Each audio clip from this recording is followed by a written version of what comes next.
তো আজকে জান্নাত এটা তরকারি রান্না করছে, যেই তরকারি খাইলে ফোড়া পেঁচড়া বোরন এগুলো সহজে হয় না। আসসালামু আলাইকুম, আশা করি সবাই ভালো আছেন। আলহামদুলিল্লাহ আমরা অনেক ভালো আছি।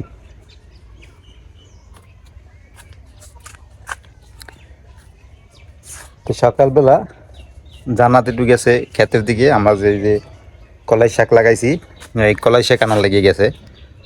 মানে কলাই শাক আনবে, যদি বড় হয় তাইলে দেখার জন্য গেছে, যদি বড় হয় তাহলে কলাই শাক নিয়ে আইবে, কলাই শাক পড়লে ভাজি করবে, এজন্য গেছে। তো আমারে কইছে তুমি আও, আমি গেলাম ক্ষেতের দিকে। তো আমি এখন যাইতেছি, যাই দেখি যে কলাই শাক কত দূর কি হয়েছে। একদিন গেছিলাম, যাই দেখিয়েছি যে বড় হয় না, ছোট ছোট। আর কলাই শাকে মনে হয় ফাঁস দেওয়া লাগবে, ফাঁস না দিলে কলাই শাক আর বাড়বে না। তো জান্নাত গেছে, আমি একটু যাই দেখি যে কি অবস্থা। তো চলেন যাই ক্ষেতের দিকে। তো এই যে দেখেন, ক্ষেত দেখতে দেখতে একেবারে হোতাখালের পার পর্যন্ত চলে আইছি। ও আমাকে ক্ষেতের মাথা দিয়ে কেটে এবার ওই যে কোপাইয়ে ধনিয়া পাতা লাগাইছে। তো কলই শাক যা হয়েছে মোটামুটি, তেমন বেশি হয় নাই, তারপরও যা হয়েছে মাশাল্লাহ, খারাপ হয় নাই, ভালোই হয়েছে। তো এই জায়গা দিয়া একটু হয়েছে মোটামুটি, মানে শাক নেওয়া যাইবে 2-1 মুঠ, কিন্তু তাতে তো আর হবে না। এর এই যে ওপারেও আছে। তো এবার মোটামুটি হয়েছে, ভালো হয় নাই। তো এখনও শাক খাওয়ার উপযুক্ত হয় নাই, এজন্য জান্নাতের আমি রাইখেছি ওই যে খৈলেনে দাঁড়াই রয়েছে, এই যে জায়গায় দাঁড়াই রয়েছে। আর টেটে আইবি, আবার যাইবে, লেগে বলছি যে তোমার যাওয়ানোর দরকার নাই, আমি যাই দেখি শাক হয়েছে কিনা, যদি হয় তাহলে তোমার ডাক দেবো। এজন্য জান্নাতের ওই জায়গায় রাখিয়া আমি আইছি। তো এই জায়গা দিয়ে 2-1 মুঠ নেওয়া যাইবে, এই যে দেখেন এই জায়গায় যে শাক হয়েছে, এই দিয়ে 2-1 মুঠ নেওয়া যাইবে, কিন্তু তাতে তো আর হইবে না। এক জাপি শাক না হইলে হয় না, কারণ পলার পরে যখন ভাজি করবে তখন একেবারে একটুখানি হয়ে যাবে। তো যাই হোক, তো এই যে আর দেখেন এই জায়গায় যে হোতাকাল একটুখানি ছিল, এই হোতাকাল ভাঙ্গে কি অবস্থা হয়েছে। এখানে প্রায় 5% মতো জায়গা নষ্ট হয়ে গেছে, এই যে একেবারে উপর থেকে এই পার পর্যন্ত। তারপর ওই যে মাঝখান দিয়ে ওই জায়গায় আবার একজনে বাঁধ দিয়েছে তার জায়গার মধ্যে দিয়ে, এই বাঁধ দেওয়ার কারণে পানি বাধাগ্রস্ত হইয়া তারপরে এই যে ভিতরে ঢুকে গেছে, ভিতরে এই যে এরকমের ভাঙ্গে ভাঙ্গে ঢুকে গেছে। কারণ পানি চলার পথে বাধা দিলে ওই পানি তো আরেক দিকেই কাটতে যাইবে, এইটাই স্বাভাবিক। তো ওই যে ওই জায়গায় বাঁধ দেওয়ার কারণে এদিকে চারিপাশে ঢুকিয়া তারপরে ভাঙ্গি গেছে জায়গাগুলো, একেবারে সব মুড়োমুড়ি যা আছে।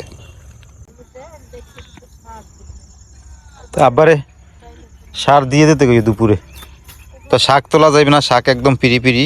তো আমি এখন বাড়ির দিকে যাই, জানাত আবার দিকে রান্না বান্না করবে দুপুরের।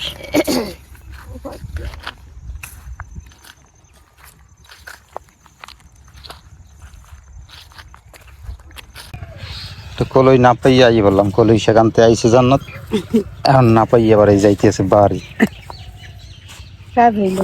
না, আর এই জায়গায় ধান শুকা দিছি, আল্লাহ ধান পিঠে খাওয়ার জন্য।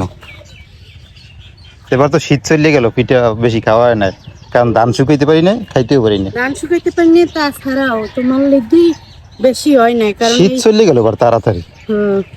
ও আছে এখানে, তোমার লাগে বেশি হয় না, কে হয় নাই। ওই যে তোমার সমস্যা, তোমার হাই প্রেশার, এদিকে মিষ্টিটা একটু খাওয়ানি একটু কমাই দিচ্ছি। আবার যদি সুগার লেভেল যায় বাঁচবে, তাহলে তো অসুবিধা। তো বাড়ি আই বললাম কলা দিয়ে, আবার দুপুরে রান্না বান্না করা লাগবে।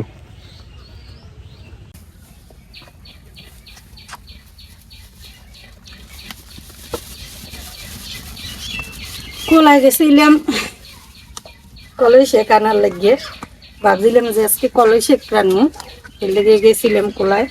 এখন আমি যাইয়ে অর্ধেক পথেই যাইয়ে দেখি যে শাক এইরকম বেশি হয় নাই। এবার রাফসানের আব্বু আবার একেবারে কলাই ক্ষেতের একেবারে মাথায় গেছে, যাই দেখতেছি কি অবস্থা।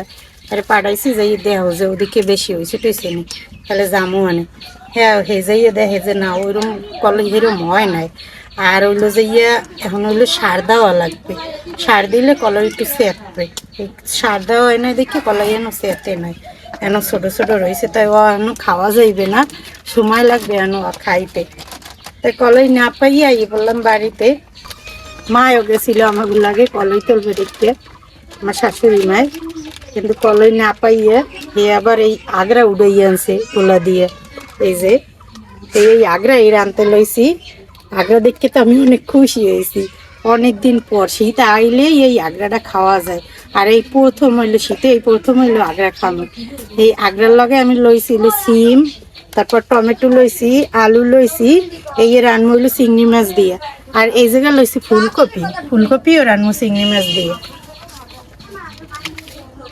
আমি রান্না করে বয় দিই কড়াইতে তেল দিয়ে দেই দিয়ে দেই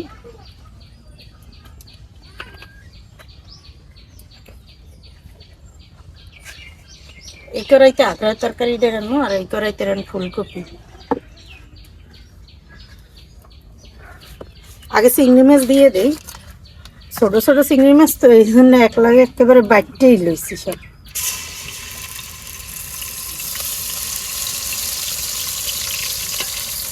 দুইটাই চিংড়ি মাছ দিয়ে রান্না দুইটা তরকারি চিংড়ি মাছ দিয়ে রান্না এর লাগে দুই কড়াইতেই চিংড়ি মাছ দিয়ে দিলাম চিংড়ি মাছটা আগে ভাজা ভাজা করে নিই চিংড়ি মাছটা ভাজিয়ে নিলে গ্রানটা সুন্দর করে খায়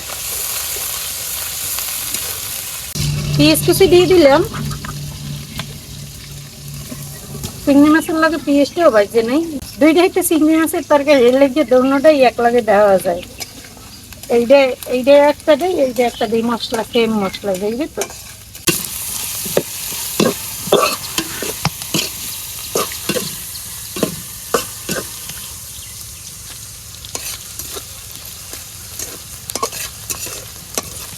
চিংড়ি মাছ আর পেঁয়াজ ভালোভাবে টালিয়ে নিচ্ছে একটু পানি দিয়ে দেই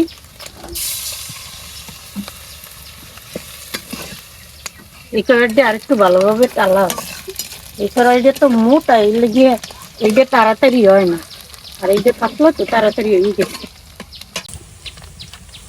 হলুদের গুঁড়ো দিয়ে দিলাম মরিচের গুঁড়ো লবণ এবার এই মশলাটা এসে কষাই নিতে আর এই কড়াইতে এবার মশলা দিয়ে দেন এই কড়াইতে পেঁয়াজ আর মাছ তালা হয়ে গেছে জমে দেন একটু পানি দিয়ে দিলাম হলুদের গুঁড়ো দিয়ে দিলাম মরিচের গুঁড়ো লবণ এইবার এই মশলাটাও বানাতে থাক আর এদিকের মশলা কষানো হয়ে গেছে জমে দেন ফুলকপি দিয়ে দেন ফুলকপি দিয়ে দিলাম ফুলকপিটা কষানো গেছে খুব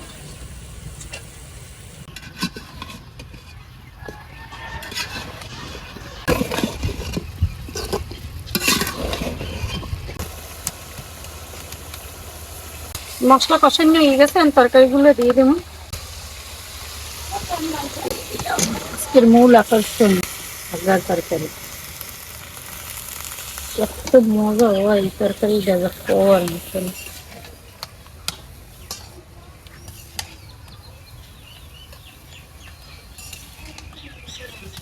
সব একেবারে একলগে দিয়ে দিচ্ছি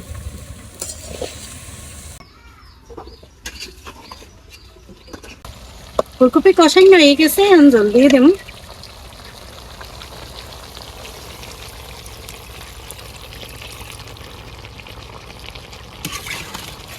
ফুলকপিটা খুবই সুন্দর ফুল ফোটে না এখন একেবারে পচে গেছিল লেগে গলিয়ে গেছে একেবারে বুনার লগে কষানোর লগে আর এদিকে দেন তরকারিদের কালার সেই সবুজ লাল হলুদ না খুবই সুন্দর আর এই তরকারিটা খাইতে এত বেশি মজা হয় যা কর মতো না মাছ গোস্ত ফেল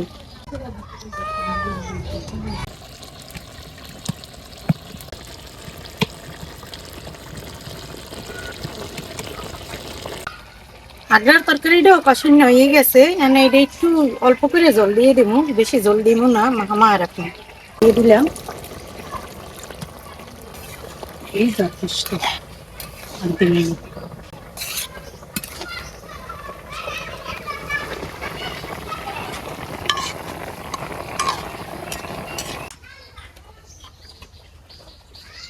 ফুলকপি আগ্রা দোনো তরকারি হয়ে গেছে।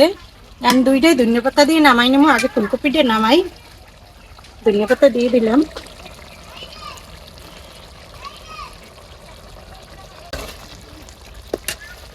আগ্রায় ধনিয়া পাতা দিয়ে দিলাম। আগ্রা তরকারিটা দেখি এখন খাইতে মন চায় হুদ হুদ। চিংড়ি মাছ দিয়ে তরকারি কি যে ঘেরান।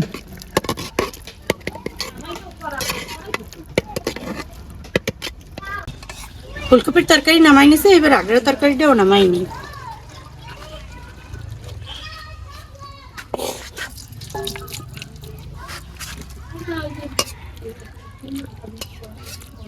আলহামদুলিল্লাহ আমরা দুপুরে খাবার খেতে বসলাম। তো আজকে জান্নাত একটা তরকারি রান্না করছে, যেই তরকারি খাইলে ফোড়া পেঁচড়া বোরন এগুলো সহজে হয় না, এগুলো থেকে রেহাই পাওয়া যায়। এই তরকারিটা হয়েছে হাগরা তরকারি। এই হাগরা চিনবে যারা আসলে গ্রামে থাকে, গ্রামে বসবাস যারা করে তারা চিনবে যে হাগরা তরকারিটা আসলে কি। এটা একটা উদ্ভিদ, এটা প্রাকৃতিকভাবেই এই যে আমাদের যে কোলা আছে এই কোলায় হয়, কোলার আশপাশে হয়। এইটার চেনার উপায় হয়েছে এটা এক রকমের ফল হয়। এই ফলগুলো হয়েছে আলাল, মানে আপনি চুলে দিলেই লাগিয়ে পড়বে, গায়ে দিলে লাগিয়ে পড়বে, ক্লিপের মতো। হ্যাঁ ক্লিপের মতো। এই যে দেখেন এটা হলো যে একটা গন্ধ আসে, কিন্তু ওই গন্ধটা কিন্তু যারা খায়, যাদের অভ্যাস আছে, হ্যাঁ তাদের কাছে কিন্তু ভালো লাগে। প্রথম প্রথম যারা খাইবে তাদের কাছে কিন্তু ভালো লাগবে না। আমাদের অনেকটা কাঁচা। জান্নাত আগে খাইতো না, কিন্তু এখন অভ্যাস হয়ে গেছে। এখন সবচাইতে বেশি পছন্দের একটা তরকারি হয়েছে এই তরকারিটা। আর এটা চিংড়ি মাছ দিয়ে খাইতে এত মজা লাগে যা বলার মতো না, অসম্ভব মজা, অসম্ভব। এটা শহরেও পাওয়া যায়, শহরে এরকমের মুড আকারে বিক্রি করে। 10-12টা 15টা দিয়ে একটা মুড বানায়। আপনারা খাইয়ে দেখেন, খুব মজার একটা এই তরকারি এই হাগরা। এটা এই আপনার আমি যেটা বলছি আর কি, যে পোড়া পেঁচড়া তারপর বোরন এগুলো থেকে রেহাই পাওয়া যাবে। আগে খাইয়ে দেখি, খুবই সুন্দর হয়, দেখার কিছু নাই। আমরা আগেও খাইছি, এই শীত আসলে এই তরকারিটা পাওয়া যায় কোলায়। বিসমিল্লাহি ওয়া বারাকাতুল্লাহ। আজকে মুসে আমার রান্নার উপরে আমি মানে পিদে হয়ে গেছি, এত সুন্দর হইছে। এত মজা হয় তরকারিটা, এত মজা, না খেলে কেউ বুঝবেন না যে কিরকমের হয় এই তরকারিটা। এত স্বাদের একটা তরকারি, তার সাথে মনে করেন আবার রোগের উপকার আছে। আমার ছোট ননদ এই ভিডিও দেখলেই ফোন দেবে, কবে ভাবি তোমরা আগ্রা খাইতে এসো, আমার ইচ্ছে করে খাইতে। যদি তোমার কইতেছি, যদি তোমার খাইতে মন চাই বাড়ি আইয়ে পড়ো, আগ্রার সিজনে এখন তোমার লাগে ফ্রিজে তুলে ভালো থাকবে না, আর নাইলে পাবা না। আর নাইলে পাবা না।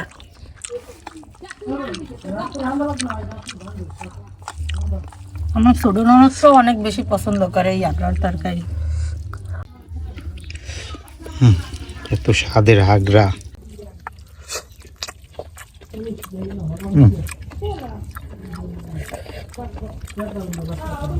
কি যে মজা। মজা জানান যে রাঁধছে তরকারি সব একলাই খাই গেলে। খাও তুমি, দরকার আবার নুকসি রান্না। এত মজা এই হাগরাটা, আপনারা একবার খাইয়ে দেখেন যারা চেনেন।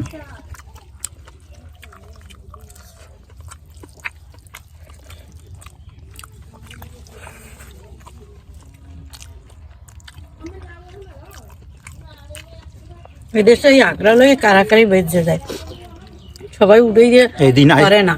এই দিন আইলে আমাকে ওই জায়গায় আগ্রা থাকে না গোলায়, মানে সবাই এটা পছন্দ করে, একদম কারাকারি বেঁচে যায়, পাওয়া যায় না।